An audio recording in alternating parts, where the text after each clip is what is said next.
नमस्कार दोस्तों, कैसे हैं आप लोग। आई होप आप लोग अच्छे होंगे और आपकी तैयारी भी बेहतरीन चल रही होगी। तो बीपीएससी टीआरई 4 के लिए एनसीईआरटी पर आधारित आपकी क्लास स्टार्ट हो चुकी है, जिसमें आज नया सब्जेक्ट स्टार्ट हो रहा है। नाम है भारतीय अर्थव्यवस्था।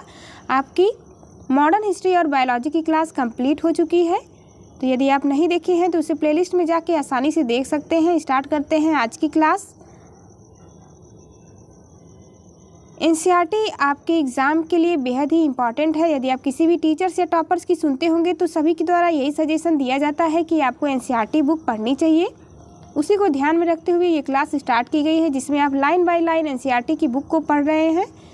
मेरे भी सिलेक्शन में इस बुक का काफ़ी योगदान रहा है, तो इसलिए मैं बार बार आपको सजेस्ट कर रही हूँ कि आप लोग भी एनसीईआरटी बुक पढ़िए, ताकि आप एग्ज़ाम में एक अच्छा स्कोर कर सकें।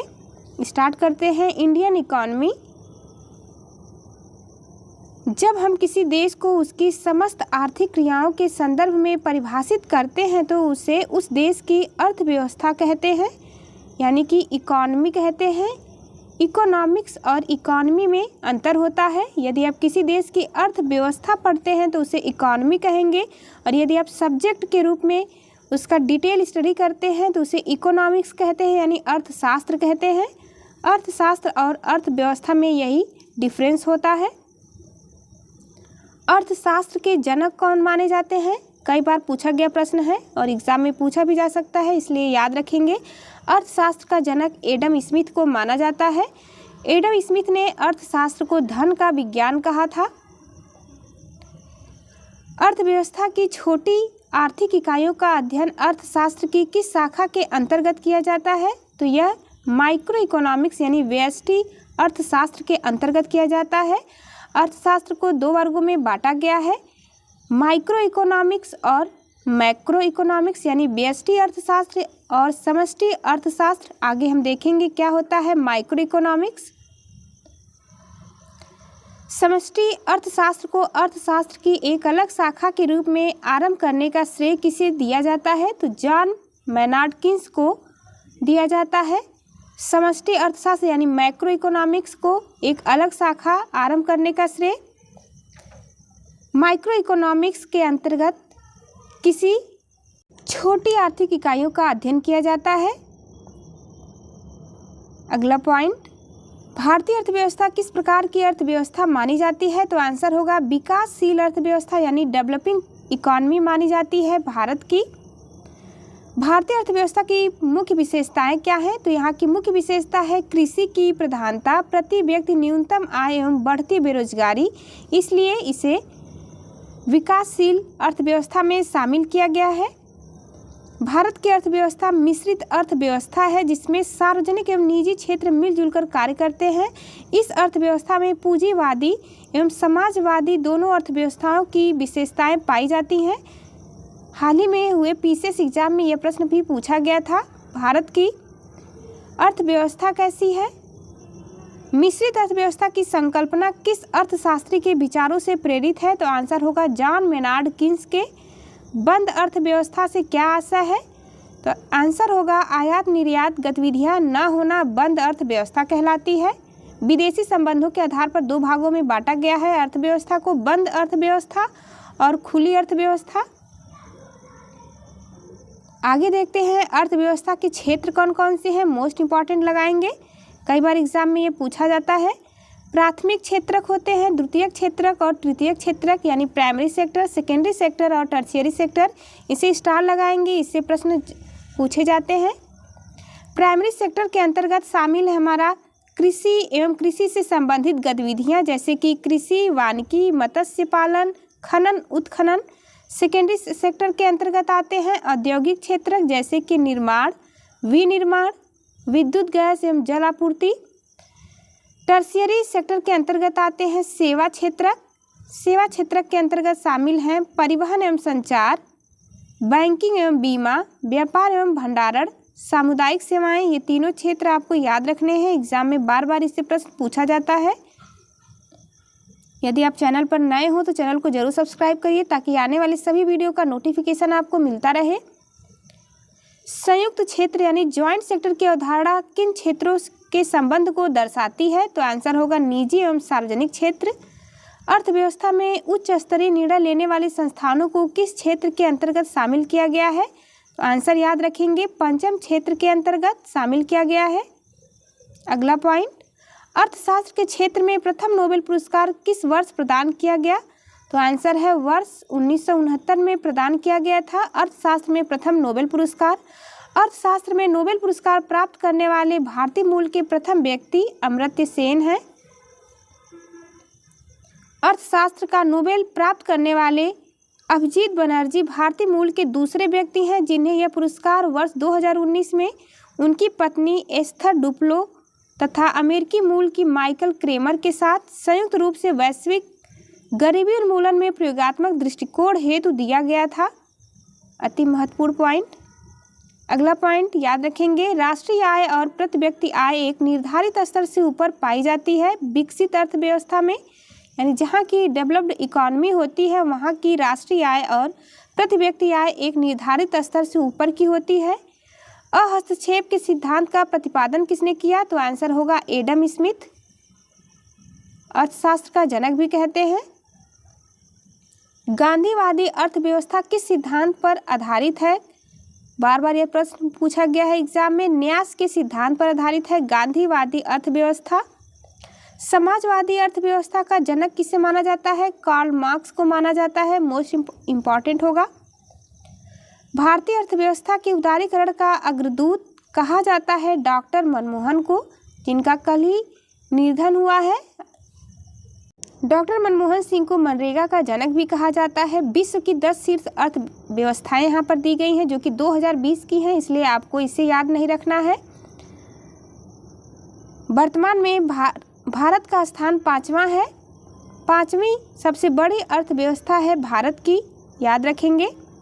वह अर्थव्यवस्था जिसका विश्व के अन्य देशों से कोई व्यापारिक संपर्क नहीं होता है वह बंद अर्थव्यवस्था कहलाती है। विदेशी संबंधों के आधार पर यह पूछा जा सकता है। आर्थिक समृद्धि एवं विकास अगली टॉपिक हमारी स्टार्ट हो रही है। इकोनॉमिक ग्रोथ एंड डेवलपमेंट, इसके बारे में देखते हैं। किसी अर्थव्यवस्था में होने वाला मात्रात्मक परिवर्तन आर्थिक समृद्धि कहलाती है। प्रति व्यक्ति समग्र उत्पादन व प्रति व्यक्ति भौतिक पूंजी में वृद्धि क्या दर्शाती है? तो यह आर्थिक समृद्धि को दर्शाती है। यदि किसी देश में पूंजी निर्माण हो रहा है तो उसकी अर्थव्यवस्था पर क्या प्रभाव होगा? तो आर्थिक समृद्धि में अनिवार्य रूप से वृद्धि होगी। किसी भी देश के लिए आर्थिक समृद्धि का सबसे उपयुक्त मापदंड किसे माना जाता है? प्रति व्यक्ति वास्तविक आय को किसी भी देश के आर्थिक समृद्धि को मापने के लिए उपयुक्त माना जाता है। भारतीय अर्थव्यवस्था ने किस वर्ष में सर्वाधिक समृद्धि दर प्राप्त की? आंसर याद रखेंगे 2006-07 में 9.6%। भारत में बचत यानी सेविंग और पूंजी निर्माण की ऊंची दर होते हुए भी समृद्धि दर कम होने का मुख्य कारण क्या है? इसका मुख्य कारण है पूंजी उत्पाद अनुपात का अधिक होना। अंतर्राष्ट्रीय मुद्रा कोष के अनुसार वर्ष 2021-22 में भारत की समृद्धि दर कितना रहने का अनुमान है? तो 11.5। आपको करंट का डेटा याद रखना होगा। किसी अर्थव्यवस्था में होने वाले मात्रात्मक एवं गुणात्मक परिवर्तनों को आर्थिक विकास कहते हैं। इसमें सामाजिक मूल्य निहित होता है। आर्थिक विकास के मुख्य संकेतक क्या हैं? मानव पूंजी में वृद्धि, असमानता में कमी और अर्थव्यवस्था में संरचनात्मक परिवर्तन। अगला पॉइंट, आर्थिक उदारीकरण की नीति लागू होने के पश्चात किस वर्ष आर्थिक विकास दर सर्वाधिक रही? 2006-07 की। किस पंचवर्षीय योजना में आर्थिक विकास दर सबसे कम थी? तो तीसरी पंचवर्षीय योजना याद रखेंगे। किस पंचवर्षीय योजना में आर्थिक विकास दर सर्वाधिक रही? तो 11वीं पंचवर्षीय योजना इसका राइट आंसर होगा। सकल घरेलू उत्पाद जीडीपी में परिवर्तन की दर क्या कहलाती है? यह आर्थिक विकास दर कहलाती है। अगला पॉइंट, जीवन की भौतिक गुणवत्ता सूचकांक का प्रतिपादन किया था किसने? मॉरिस डी मॉरिस ने किया था 1976 में जीवन की भौतिक गुणवत्ता सूचकांक का प्रतिपादन। वर्ष 1970 में आधारभूत आवश्यक प्रत्यागम दृष्टिकोण का प्रतिपादन किसके द्वारा किया गया? तो यह विश्व बैंक के द्वारा किया गया था, याद रखेंगे, कई बार पूछा भी गया है। यदि आप इस बुक को अच्छे से पढ़ लेंगे तो इससे बाहर का एक भी प्रश्न नहीं पूछा जाएगा आपके एग्जाम में। मात्र आपको इतना ही अच्छे से तैयार कर लेना है। आर्थिक विकास के मापन हेतु क्रय शक्ति समता विधि का प्रतिपादन किसने किया था? आंसर होगा G.R. कैसेल ने। विश्व बैंक के अनुसार क्रय शक्ति समता के आधार पर चीन एवं संयुक्त राज्य अमेरिका के बाद भारत तीसरी सबसे बड़ी अर्थव्यवस्था है। वर्ष 2020 में जारी अंतर्राष्ट्रीय तुलनात्मक कार्यक्रम के अनुसार PPP के आधार पर विश्व GDP में भारत की भागीदारी कितने प्रतिशत है? तो आंसर याद रखेंगे 6.7%। भारतीय मानव विकास प्रतिवेदन प्रत्येक प्रतिदर्श गांव से संबंधित क्या जानकारी प्रदान करता है? आधारिक संरचना, सुख साधन, शिक्षा तथा स्वास्थ्य संबंधित सूचकांक को किस अंतर्राष्ट्रीय संस्था के द्वारा वर्ष 1990 से मानव विकास सूचकांक को प्रस्तुत किया जाता है, यानी ह्यूमन डेवलपमेंट इंडेक्स को, जो कि मोस्ट इंपॉर्टेंट है, बार बार एग्जाम में पूछा जाता है। संयुक्त राष्ट्र विकास कार्यक्रम के द्वारा HDI इंडेक्स जारी किया जाता है। अगला बेहद ही महत्वपूर्ण है, संयुक्त राष्ट्र मानव विकास सूचकांक किसके द्वारा विकसित किया गया था? महबूब उल हक के द्वारा। मानव विकास सूचकांक के 3 मुख्य घटक कौन से हैं? स्टार लगाएंगे इस पॉइंट पर। जीवन प्रत्याशा, शैक्षिक स्तर एवं प्रति व्यक्ति सकल घरेलू उत्पाद। जीवन प्रत्याशा सूचकांक की गणना हेतु अधिकतम आयु प्रत्याशा 85 वर्ष एवं न्यूनतम आयु प्रत्याशा 20 वर्ष ली जाती है। मानव विकास रिपोर्ट 2020 में किस देश का प्रथम स्थान है? तो आंसर याद रखेंगे नॉर्वे। सतत आर्थिक विकास से क्या अभिप्राय है? वर्तमान पीढ़ी के विकास के साथ साथ भविष्य का आर्थिक विकास। मानव विकास सूचकांक 2020 में भारत का विश्व में 131वां स्थान है। पॉइंट को आपको बिल्कुल याद नहीं रखना है। वर्तमान में आपसे 2024 का पूछा जाएगा कि HDI इंडेक्स में भारत का कौन सा स्थान है, तो याद रखेंगे 134वां रैंक है भारत का 2024 में। चलिए मिलते हैं आपसे अगली वीडियो में। अगली टॉपिक हमारी रहेगी राष्ट्रीय आय यानी नेशनल इनकम क्या होती है, इससे संबंधित सभी प्रश्नों को यहाँ पर हम देखेंगे। जाते जाते चैनल को लाइक शेयर सब्सक्राइब करना ना भूलें। मिलते हैं आपसे अगली वीडियो में, तब तक के लिए नमस्कार।